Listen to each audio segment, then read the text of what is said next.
Hello, everybody. We're here for a quickie. Sorry. And welcome back to the Raika Show. Today we are we're going to do an abbreviated session where we're talking about augmented reality, virtual reality, and what does all that mean, and what the hell is it? So, Are we really here? Are we really here? We're in a simulation. What I find most interesting, and this is going to be totally off topic right away, but what I find most interesting as I was reading, what are these distinctions? What does this mean? All of it is designed to take you out of actual reality. That's a valid point. Even augmented reality, right? So augmented reality, as an example, is like Pokemon Go, right? Where people are walking around with their phone and they're doing this and they're finding these things that don't exist. I mean, it's like Bigfoot Go, I'm waiting for that. Oh, look, I found the Yeti, Land shark. It's augmented reality in terms of there's something that's not there that we see, which, I don't know, when I was growing up, that would have meant I ended up on a therapy couch, but... It's green screen. Yeah, right? It is. It's like green screen, but it's not actually having you interact with the real world. The purpose of it's having the real world be the container or the background for this thing that doesn't exist. But we're not using it to its fullest potential. Yes, that's good, because we've talked, several ideas we've had is where that augmentation, basically you're putting a visual thing on top of what you see in your camera viewfinder. If you are tuning this to the environment, to that background, through geolocation or through visual recognition, then you can make it very, very, very useful. Mm-hmm. You could show where the handicap seats are in a dark theater. Things like that. If you can use that with a smart interpretation of what that background Think about Iron Man, the first Iron Man movie, when Tony Stark and he's I don't remember if he was wearing glasses, but his virtual assistant that I can't remember the name of now was showing him was overlaying diagrams, and even with the Iron Man mask, he's overlaying information about the real world. It's pointing to things. That's where augmented a heads-up reality display is an AR. Oh. Thing when you think about it that way. Huh. And that can be useful because you can bring multiple important pieces of information into your field of view without having to lose view of the real world around. So in a way there, you're not saying, I'm just using you as a backdrop. That's where you really are augmenting your reality with some additional information. Yeah. So there's different ways of looking at that, but definitely, look, I see this floating teacup or tea kettle over my desk. Yeah, that's pretty neat. Yeah. But that's not going to move the... Anywhere you look, you can see a floating damn teacup. By any means, tea kettle. Yeah. Well, and so then contrast that with virtual reality, which typically involves some kind of a headset, and you are literally in a different world, and your movements are coordinated to that different world, which as a kid I was always like, you kind of need the feedback from the real world, though, so you don't run into a wall or fall down. Yeah, you're going to need one of those sort of movable, in the movie Disclosure. Do you remember the movie with Michael Douglas? And it takes place in the mid '90s, so everything you see was not remotely possible then. It's very difficult now. Yeah. But he's standing on this sort of bed of wheels so that he can walk. Right? He can stationarily walk. Interesting. A more modern version of that would be Ready Player One. Yes, which the book was way better than the movie, by the way. I mean, the movie was fantastic, but the book was off the charts. I was just talking, so as a segue, they should have made that as a HBO or Netflix miniseries, because then they could have fit all They could have fit in all the cool stuff. Yeah. Anyway. Speaking of Iron Man. Yeah. If Batman dresses like a bat and Spider-Man dresses like a spider, why doesn't Iron Man dress like an iron? Steam comes out of the little holes on his chest. Think about it. Yeah. Anyway, so virtual reality is really intended to completely disassociate you with reality. Yeah. So to me, that seems like Why isn't it just called fiction? right.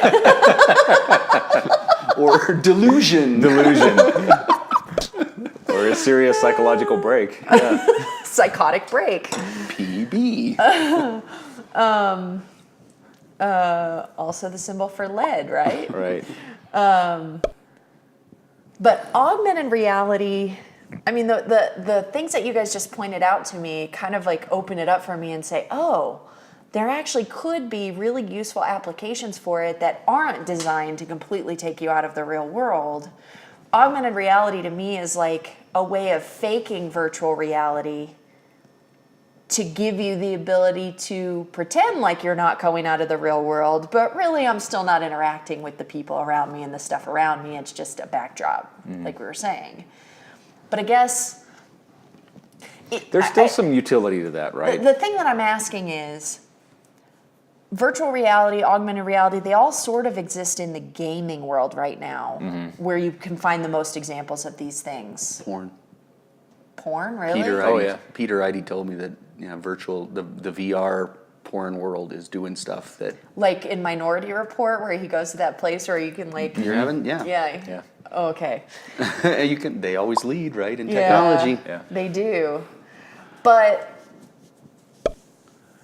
is the reason that gaming is always first is because there's the most disposable income and the most way to make your money back in entertainment? And so then that leads to the technology that brings it into the useful sphere? Well, I think there's that, but also that industry just inherently understands 3D.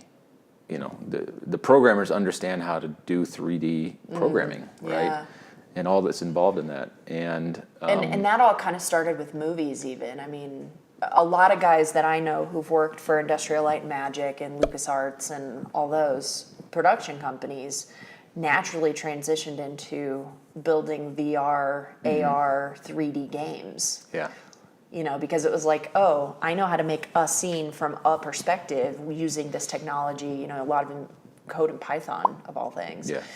And I can take that skill and make it more interesting because I have to anticipate everything that a user might possibly do in a game world. And, you know, I remember early on, you know, playing like Crash Bandicoot and the early like third person but first person, you know, in sort of like those 3Ds but cartoons. There would be times in Sonic the Hedgehog where you would get stuck in like a weird thing where you'd like see part of a frame. Yeah. You know, like the early days of 3D rendering. Speaking of, do you guys remember VRML? Yes. I used it. Yep, I played around with that a little bit. And Really? it was I so never slow did. on my I never did. 486 no, it was an HP 486. That was my first real desktop computer, and I tried to do VRML on that. And Yeah. yeah, it didn't work out so well in 1996. But it was an interesting approach Yeah. to doing that. And maybe that's one of the missing pieces that we need for true VR and AR, which is the equivalent of HTML, right? One of the reasons why the web took off that it did is HTML is so easy, right? Anybody can pick it up. I mean, I literally learned it myself from a book that said, teach yourself HTML in 24 hours, Yeah. you know, or a week or whatever, right? And you can do that even now to a lesser degree. Yeah. Is it possible for an equivalent in the 3D space to have something that simple? So having the technology get simpler means that more people can figure out creative ways to apply it and it becomes more useful. I think because that was the problem that Second Life had, which was, their biggest problem when I was there was onboarding, right? Teaching people how to. What was Second Life? Second Life was a virtual world, right? A lot of people call it a game, but it was not a game. You could play games inside of it, but it is, and it's still around. It is a virtual world, right? And you can create things, and that's one of the most powerful aspects of it. Is you can create. They have a fantastic way of creating your own 3D objects inside this world. Interesting. The graphics have never been super great. They're not bad, but they've never been electronic Probably gaming because of the level. processing power. Because and it's rendering and all that. processing power, but also, you know, I'm in this world with you, and you're on the other side, and so there's that network latency issue. Yeah. So But if someone can take the ability to create these 3D objects that Second Life has and bring it over into the augmented reality and the virtual reality world, I'm sure someone has already started that. But once something like that becomes sort of ubiquitous, then I think we'll start seeing more. At what point, space. I feel like we used to be a world that was about community and about networking and about relationships and, you know, personal interaction. And something happened where technology allowed us to fool ourselves into believing we were doing all that with social media. Whether or not that's really the case, I would argue we're less connected to each other in 100%. personal ways now. Yeah, I 100% agree. Is there the possibility that, you know, AR, VR takes us further down that path? Or does it increase the possibility of technology bringing us back to personal relationships, It could. communication, networking, like having this interaction of the three of us together is far more important than even somebody watching the interaction. Do you know Yeah. what I'm saying? I don't know. It's going to be interesting because imagine, and especially in virtual reality, as a student, as a kid, being able to go to the pyramids of Giza in their prime. You know what I mean? And walk Yeah. around this thing. Yeah.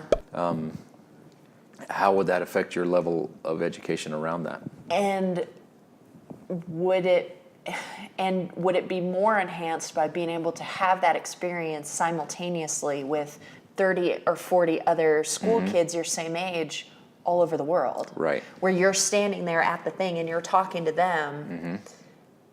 That seems to me more interpersonal development than Facebook or Twitter or Instagram. And when it comes to social, you're closer to being actually social. Not really, you know. I mean, that's the thing. To your point, Yeah. we are fooling ourselves into thinking we're being social on these social media. We are Right. we are in no way being truly social. And in fact, it's almost the opposite. Yeah. But if you're in this virtual world with this other person, you know, at least you're actually talking with your mouth Right. to this person, hopefully. Right.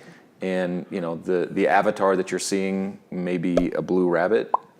Who knows? Yeah. But I don't was know. going to say, I mean, it makes me wonder if the more perfect the virtual reality gets, is that actually then get you back to reality because it's seamless.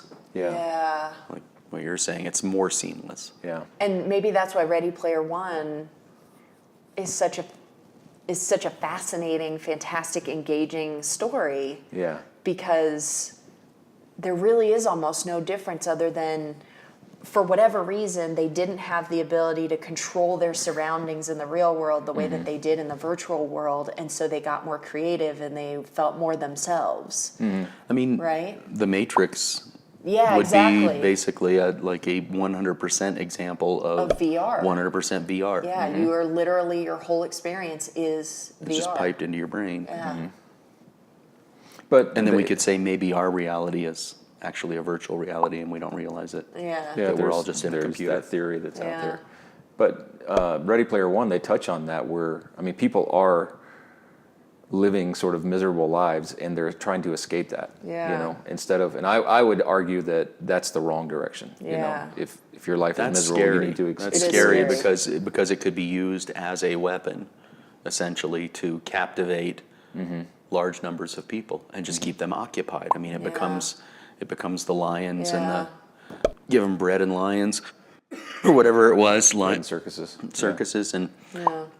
I was joking around with my daughter once about how, you know, the Dancing with the Stars and all that stuff is pretty, it seems to me to be a modern day version of that. And then I said, man, if you could combine them, like, you know, they're out there doing a waltz, release the lions, I'd watch that show.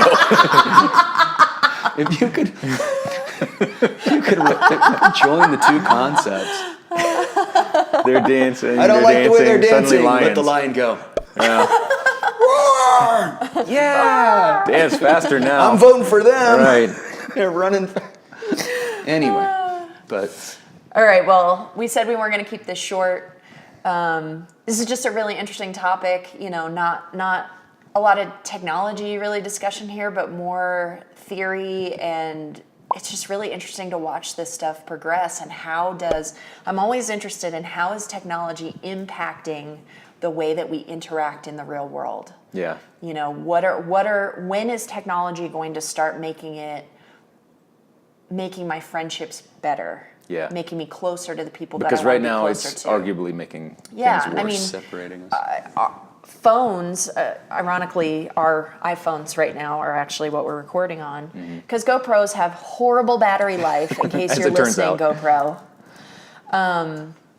Anyway, phones, they're everywhere, and it should be that that's making us more efficient and more productive and have more time for the personal interaction. It's actually taking our time. It is taking our time, and I spend more time staring at the top of my fiance's head during dinner than I ever did when there were pagers. You know what's terrifying? Because you on can't that do subject? anything with the pager. It's like, Right. oh, if it's not going off, there's nothing to do with it. What's terrifying is lately I've started, as I'm driving down the road, if I'm at an intersection or I'm at a Checking your whatever. email? No. Oh. No. I'll watch the people driving by, and it's shocking the number of people who are Who are driving doing that. looking at their phone. And one indication that's like a very pure, clear indication of our obsession with phones is that our pets are recognizing Yeah. our obsession with the phone. Oh, yeah. Because my cat will actually, if I pick up the phone, my cat will actually look at the phone and walk away. Yep. He knows you're not available. Yeah. at that point. He's actually done a thing Yep. of trying to move my hand Yep. that had the phone in Freya it. will walk up to me. She's the Siberian Husky. She's about 14 months old. She will walk up to me and like nudge it with her face, like try and Put that push away it and pay out of my attention to me. hand.